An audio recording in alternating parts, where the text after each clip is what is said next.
Felipe Melo já aqui com a gente. Tem muito assunto pra gente tratar do esporte em geral, principalmente do futebol.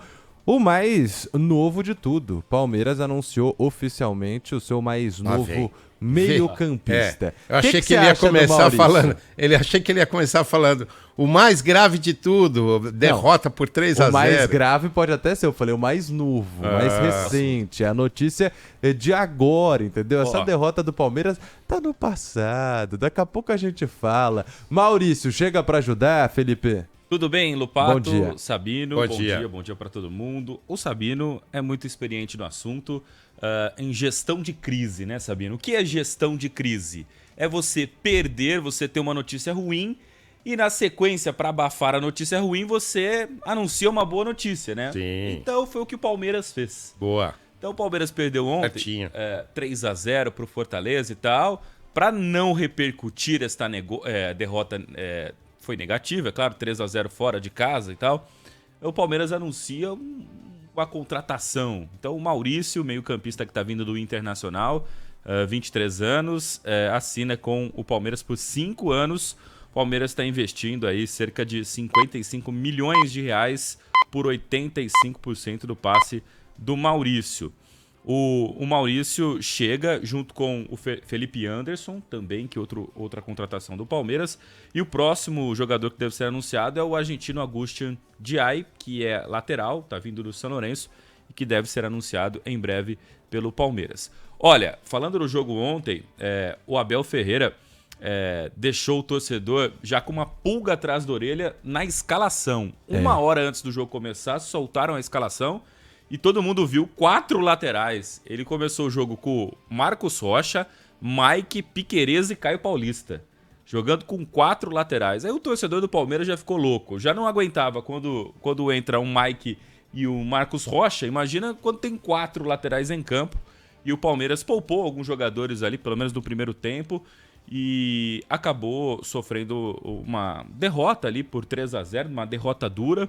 Não foi tão mal no primeiro tempo, mas o Fortaleza logo achou o primeiro gol. Na volta do intervalo fez o segundo e aí desmontou todo o Palmeiras. Agora, aquele terceiro gol que o jogador... Como pode? Eu achei gol de pelada o terceiro gol, porque o jogador foi entrando, ninguém...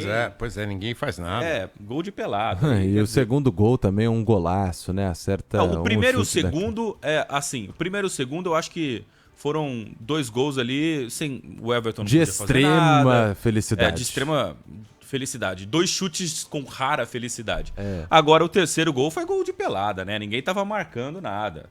E, enfim, 3-0 e o Palmeiras perdeu a chance de assumir a liderança, porque o Flamengo também perdeu ontem. 2-1 para o Juventude. Mas o Bahia, do Rogério Ceni, encostou. Ganhou. O Bahia venceu por 2-1 a equipe do Vasco da Com Gama. polêmica.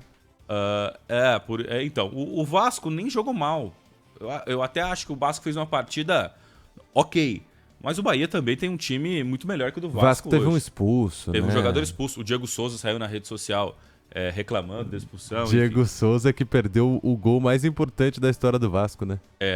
Contra o Cássio, né? Contra o Cássio. Eu não sei se o Diego perdeu ou se o Cássio pegou. Até hoje eu acho que o Cássio pegou, hein? Não, tudo bem, mas assim, fica marcada aquela imagem, né? Do Diego Souza chutando a bola e o Cássio defendendo. Olha, o Caio Paulista é uma zica do torcedor são paulino, incluindo o Marco Antônio Sabino, porque não joga nada no Palmeiras. Absolutamente nada. O Palmeiras e o Flamengo, ouviu uma dessas postagens aí? Ele jogava bem no São Paulo, viu? Então, Era um bom lateral esquerdo. Fez gol contra o Palmeiras. Gente. Ele precisa de sequência. Eu acho que ele precisa de um tempo para repensar. E outra, no São Paulo ele estava jogando como lateral, né? Lateral. Ontem ele não jogou como lateral, ele jogou como um ponta esquerdo. Mas no São Paulo ele aparecia muito apoiando, né? Ele, na verdade, é um atacante de ofício, né? Mas aí no São Paulo ele se destacou na lateral. Já no Fluminense jogou de lateral também, algumas vezes e tal, mas enfim. Eu acho que precisa dar mais sequência pra ele. Às vezes o cara não pega no breu, né? Rápido. Demora. Confiança. Quantas vezes a gente já viu jogadores ali que demoraram pra... O próprio Rony no Palmeiras, quando ele chegou, ele demorou um pouquinho pra engrenar. O Rafael Veiga demorou pra caramba, foi até emprestado. Então pode ser que essa não seja a temporada do Caio Paulista, mas na temporada que vem, sei lá. Eu acho que tem que insistir um pouco com o jogador. Que assim seja, viu? Mas... ontem o jogo assim que mais chamou a atenção, é claro que a gente teve vários jogos e tal, mas talvez seja o do Corinthians, né? A grande expectativa em torno do Corinthians. E aí, agora vai ou não vai?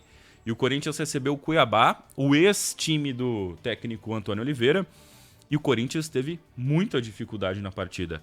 O resultado 1-1 não foi um bom resultado em relação a termos de classificação, mas se você analisar o cenário do jogo, o Corinthians poderia ter perdido, empatou, bom, pelo menos foi um ponto somado. Mas o Corinthians jogou muito mal mais uma vez.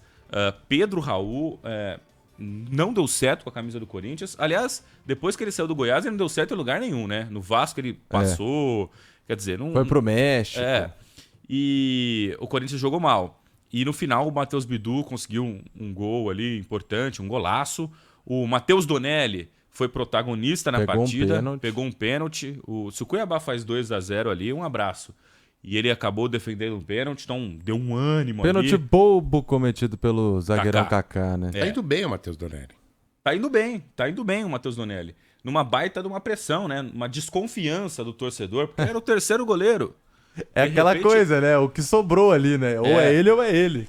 Joga. De repente, o terceiro goleiro tá bem. Tá indo bem, né? Não é culpa do Matheus Donelli, o Corinthians não tá ganhando, né? Agora, o Antônio Oliveira precisa também ser questionado. Não dá também só para falar que é culpa da diretoria e tal. Os problemas interferem, sim, mas o Corinthians tem que jogar mais. Ou você não... O Corinthians tem o terceiro ou quarto maior orçamento, salários da Série A do Campeonato Brasileiro. Então, time que gasta muito. O Corinthians não tem mais time do que o Juventude, do que o Criciúma, do que o Cuiabá, do que o Atlético Goianiense, mais elenco?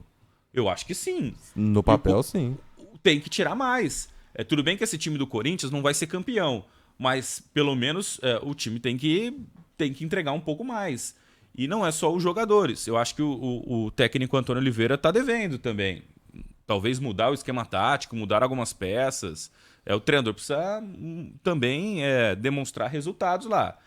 Acho que o Corinthians vai ser isso até o final da temporada, lutando ali na parte de baixo da tabela, mas precisa evoluir. E ele está mantido no cargo. Então, se ele perdesse ontem, tinha grande chance de ser demitido. Mas ele conseguiu um empate. Vai ficar até o próximo jogo contra o Palmeiras. Aí vai ser um termômetro ali legal para saber se vai ou racha. Se ganha do Palmeiras, ou se empata com o Palmeiras, ou se perde de uma forma razoável, eu acho que fica. Agora, se toma uma goleada do Palmeiras, aí eu não sei não se o Antônio Oliveira continua no comando técnico do Corinthians. Olha,